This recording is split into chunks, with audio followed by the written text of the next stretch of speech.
It's not a European affair. This is not a question of a war between Ukraine and Russia. This put into question the international order. One of the main pillars of our current international order is to respect territorial integrity and national sovereignty, and this is put it into question by a member of the Security Council of the United Nations. So I think it's important to share with our allies this reflection, also to be empathetic.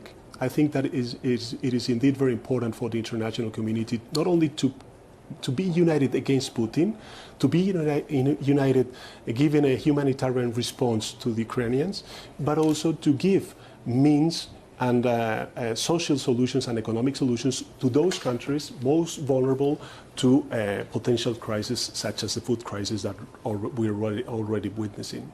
If I can just follow up on this. Day one here in Davos, the reaction seemed to be that the Russian aggression has been a win for democracies. But further down the line, as we piece this together and we talk about, your government, there's been a little bit of instability around a cybersecurity scandal. You put the inflationary forces into the mix as well, and potentially recession down the track for some economies at some point, maybe 2023. We know recessions can give leverage to the populace.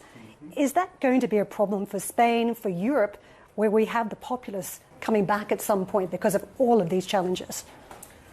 I think that you have a point. I think it's important to keep in mind as a European Union that we need to give social answers to the economic consequences of this war.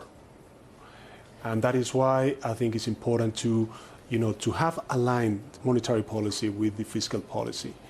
And this is what we are so far doing in the European Union. And I'm very glad to see the unity among member states and also under the leadership of the European Commission. So, yes, I think that this is a risk, but I think that democracy at the end of the day will prevail. It will prevail inside the European Union, but also against Putin. Because at the end of the day, this war is not only about Ukrainian, it's also about how Putin's fear the consolidation of a political project which is founded on fundamental rights, democracy, freedom, and so on and so forth. And this is something that we need to keep in mind in order to see the dimension of the threat and the challenge that we have ahead.